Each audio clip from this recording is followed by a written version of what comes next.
There's a difference between someone not believing in you and someone deciding in front of a room full of people that you're not worthy of something you already have. Because doubt is quiet, but humiliation is always loud. That night was supposed to be one of the happiest moments of my life. My engagement dinner. The kind of night people plan for weeks, where everything is meant to feel perfect, where every detail is supposed to celebrate something real. And for most of it, actually did. Until my mom stood up, smiled, and said something that instantly changed how everyone in that room looked at me. Not because it was loud, but because it was certain. He didn't hesitate. She didn't soften it. He just said it. In my opinion, she doesn't deserve him. And just like that, everything shifted. Not dramatically, not instantly, but enough. Enough for people to start looking at me differently. Enough for the room to go just quiet enough for it to land. What she didn't know was that I had already made a decision long before that night. A decision that had nothing to do with arguing and everything to do with timing. My name is Ava Reynolds, I'm 24. And welcome to Honor Unveiled, where the truth doesn't get louder. It gets clearer. If you're new here, subscribe. And tell me in the comments where you're watching from. I read every single one. Now here's the part people don't see. That moment didn't start at the dinner table. It started days before that. If you had looked at everything from the outside, you probably would have thought this was one of those stories where everything just fell into place the way it's supposed to. I met Daniel almost 2 years before that night, and nothing about it was dramatic or complicated at the beginning. It was simple, consistent, the kind of connection that builds quietly without needing to prove itself to anyone. He wasn't trying to impress me, and I wasn't trying to be anything other than who I actually was, which is probably why it worked, because there was no pressure to perform, no expectation to fit into some version of what people think a perfect relationship should look like. Over time, things just made sense, not in a rushed way, but in a steady, grounded way where every step felt like a continuation of something real instead of a reaction to something temporary. And when he proposed, it wasn't some big public scene or something designed for attention. It was private, thoughtful, and honest, exactly the way everything between us had been from the start. That should have been enough. But with my mom, never really is. She never said anything directly at first, and that's what made it harder to call out, because nothing she did was obvious enough to confront. But it was always there in small ways, in the way she would ask questions that didn't feel like questions, more like quiet doubts wrapped in polite words. She'd ask how stable his job really was, whether we had thought things through long-term, whether I was sure this wasn't just something that felt right in the moment, and every time she said it, she would smile like she was just being careful, like she was looking out for me. But there was always something underneath it that didn't feel supportive. Daniel noticed it too, even though he never said much about it, and that's probably what made me respect him more, because instead of reacting to it or trying to prove himself in those moments, he just stayed the same, calm, respectful, steady in a way that didn't need validation from anyone else. But I could feel the distance growing between how I saw my relationship and how my mom chose to see it. And it wasn't because she didn't understand it, it was because she had already decided something about it that she wasn't saying out loud yet. A few days before the engagement dinner, she called me and started talking about the event like she was excited, asking about the guest list, the restaurant, the small details that normally matter in a moment like that. But even in that conversation there were pauses, slight changes in tone, moments where it felt like she was holding something back. At one point she said, "I just hope everything goes the way it should," and it sounded normal if you didn't think about it too much. But the way she said it didn't feel like hope. It felt like expectation, like she already had an idea of what that night was supposed to become. I didn't push it, because sometimes when something feels off, forcing clarity too early just makes things worse. And I had already learned that with her, the truth usually shows up on its own. Just not always in the way you expect. By the time the night of the dinner came, everything looked exactly how it should, the kind of setup that feels complete, where nothing is missing and nothing seems out of place. But underneath all of that, there was a tension I couldn't fully explain yet, something quiet, something building. And I didn't know exactly what she was going to say that night. But I knew one thing for sure. She wasn't coming to just celebrate. By the time everyone had settled into their seats, the evening felt exactly the way it was supposed to feel on the surface. Warm, organized, full of small conversations that overlapped just enough to make everything feel alive without being chaotic. The restaurant lighting was soft, the kind that makes everything look a little more perfect than it actually is. And for a while I let myself believe that maybe I had overthought things earlier, that maybe this night was just going to be what it was meant to be, a celebration without any hidden tension behind it. Daniel was sitting next to me, calm as always, occasionally squeezing my hand under the table in a way that grounded me without needing to say anything, and for those first moments, it felt real, like everything was finally aligning the way it should. My mom was across from us, smiling, talking, engaging with everyone like she always does when she wants to appear completely in control of a situation, and if you didn't know her well, you'd think she was just proud, just happy, just present in the moment like everyone else. And for a while, she played that role perfectly. People started making small toasts, nothing too formal, just a few kind words, a couple of light jokes, the kind of things that fill a room without shifting its balance, and I remember thinking that maybe whatever I had felt before wasn't going to turn into anything real. But then there was a pause. Not a loud one. Not a noticeable one. Just enough of a gap in conversation for someone to step into it. And that's when my mom stood up. She didn't rush it, and that's what made it land the way it did, because she took her time, adjusted her glass slightly, smiled in a way that looked completely natural, and waited just long enough for everyone to turn toward her without being asked. The room quieted on its own. Not forced. Not dramatic. Just enough. She started speaking the way people do when they're about to say something that sounds supportive on the surface, talking about family, about how important it is to make the right decisions in life, about how relationships should be built on the right foundation, and for a moment, it sounded like this was just going to be one of those careful, slightly overthought speeches that doesn't really change anything. And then, the tone shifted. Not in volume. Not in expression. Just in meaning. She looked directly at Daniel for a second, then back at the table, and with the same calm voice, the same composed expression, she said, "I just want to say this honestly. Because it matters." There was a brief pause, just enough to make sure everyone was listening. Then she continued. "I don't think she's ready for something like this." You could feel it immediately. Not loud. Not explosive. But sharp. Because statements like that don't need volume to carry weight, they just need the right setting. And she had that. A couple of people shifted in their seats. Someone looked down at their glass. Someone else forced a small smile like they weren't sure how to react. And before anyone could process it fully, she finished it. "I don't think she deserves someone like Daniel.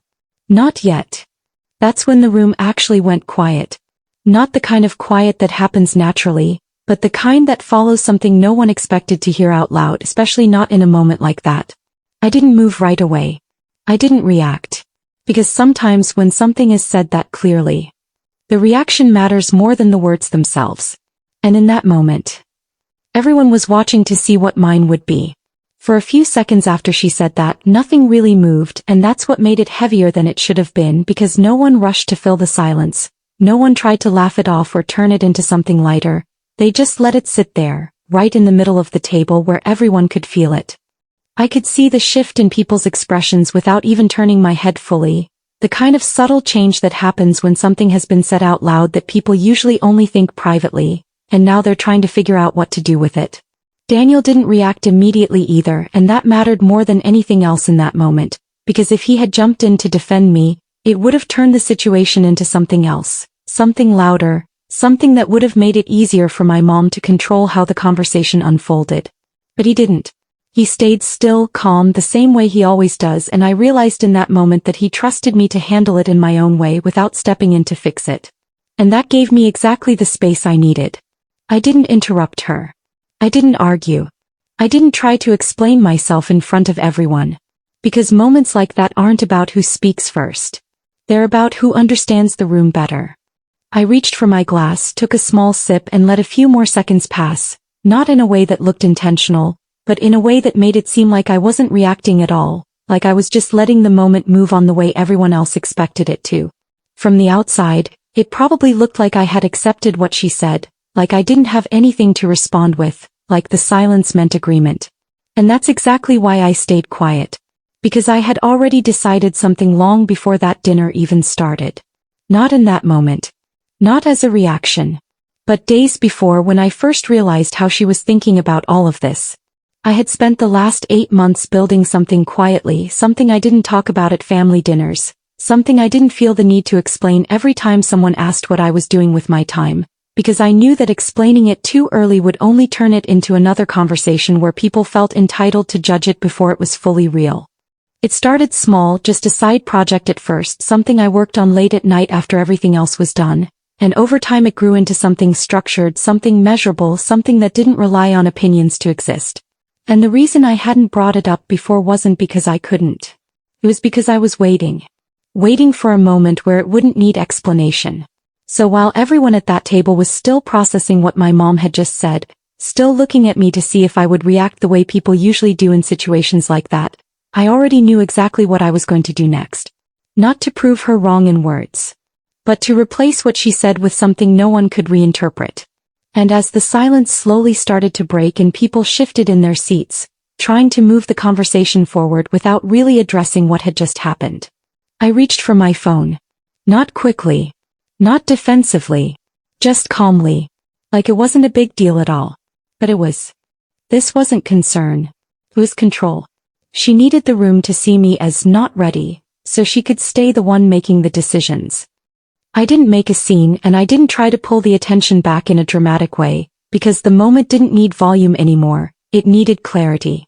I unlocked my phone, opened the one thing I had been working toward for months, and turned it slightly so the people closest to me could see it first without me saying a word. At the beginning, nothing really happened because no one understood what they were looking at yet. And that's how moments like that always start, quietly, almost unnoticeable until they land. Then Daniel leaned in a little closer, his expression shifting first, not in shock but in recognition, like he instantly understood what was on the screen without needing me to explain it. That's when the attention started to move. Not forced. Not called. Just naturally. Back to me. On the screen was my business dashboard. A full breakdown of everything I had built over the past 8 months. $418,600. Earned in that time. Not projected. Not estimated. Paid. Completed client contracts. Verified transactions. Clear timelines attached to every single payment. I tapped once and opened one of the contracts. $72,000. Signed. Delivered. Fully paid. Then another. $39,500. And another one right below it. $21,000. All real. All traceable. All sitting there. In front of everyone who had just heard me be described as someone who wasn't ready for something serious.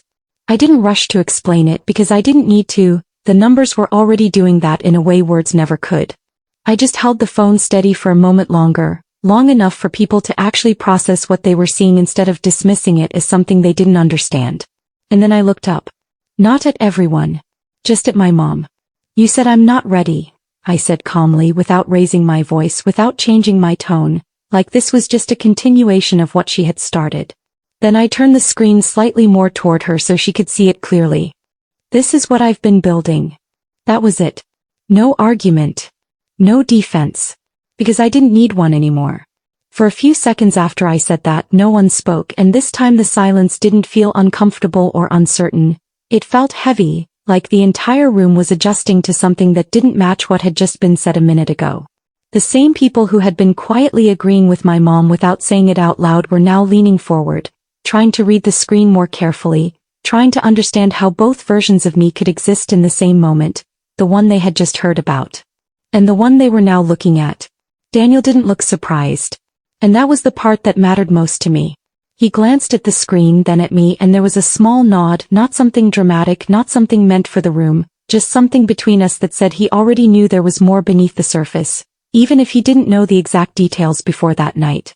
Then he leaned back slightly and for the first time since my mom started speaking he said something. Calm. Direct. I don't think she needs to prove anything to anyone. It wasn't loud and it didn't try to take control of the moment, but it shifted the weight of the room in a way that made everything else feel settled. Because now it wasn't just what I had shown. It was what he was confirming. My mom didn't respond immediately.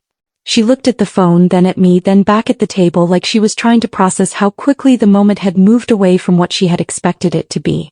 And the more she stayed quiet, the clearer it became that there wasn't an easy way to bring it back. One of the guests broke the silence, asking how long I had been working on it.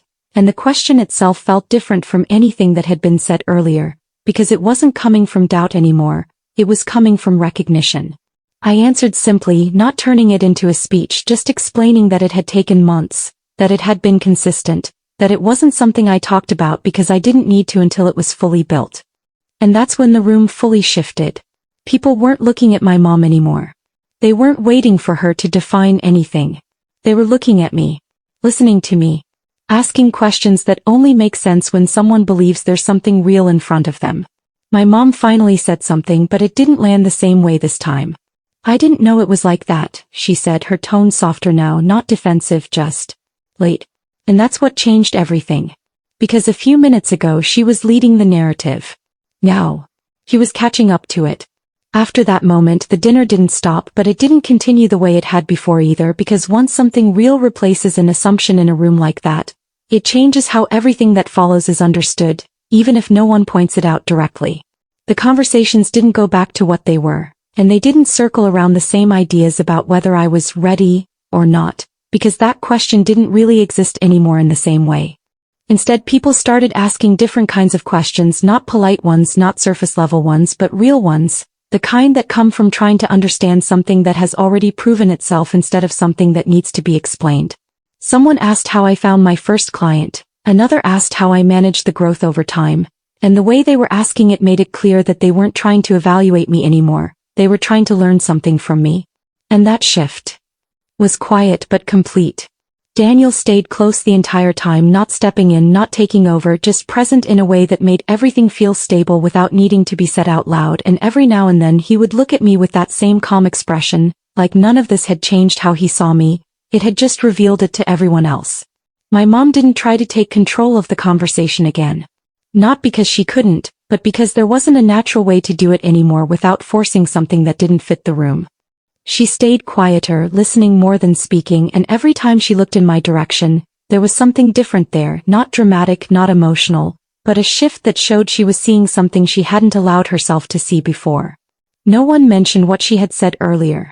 No one needed to, because it didn't belong in the same space anymore as what had replaced it. And that's what made the moment complete, not the numbers, not the reaction, but the fact that everything that came after it aligned with something real instead of something assumed. A few minutes ago I was being defined. Now, I was being understood. That night didn't turn into an argument, and honestly that's what made it more powerful than anything else that could have happened, because once something real is seen, it doesn't need to be defended twice. When we finally left the restaurant, the air felt different, not because anything dramatic had happened after that, but because everything that mattered had already settled in a way that didn't need more words. As we walked toward the car, my mom slowed down for a second, like she was deciding whether or not to say something, and then she looked at me, not the same way she had earlier that night, not with quiet doubt, but with something closer to recognition. "I didn't know," she said. Simple. No explanation. No correction. Just acknowledgement. And I nodded, not turning it into something bigger than it needed to be, because the point was never to win against her. The point was to be seen clearly. On the drive home I kept thinking about how easily moments like that can go the other way, how quickly someone can define you in front of others if you react too early, if you try to explain yourself in a moment where people are already leaning in a different direction. Because if I had argued at that table, if I had tried to defend myself with words, it would have just become noise. But by waiting, by letting the moment build, and then showing something real, everything changed without me needing to force it. So if you ever find yourself in a situation where someone tries to define you in front of others, where they speak with certainty about something they don't fully understand, don't rush to correct them. Build something real. Wait for the right moment. And when it comes, show it. Because once people see the truth for themselves, you won't need to say much at all. She said I didn't deserve him. I answered with proof. Comment where you're watching from and what time it is. Share this with someone who needs it. Subscribe to Honor Unveiled for more.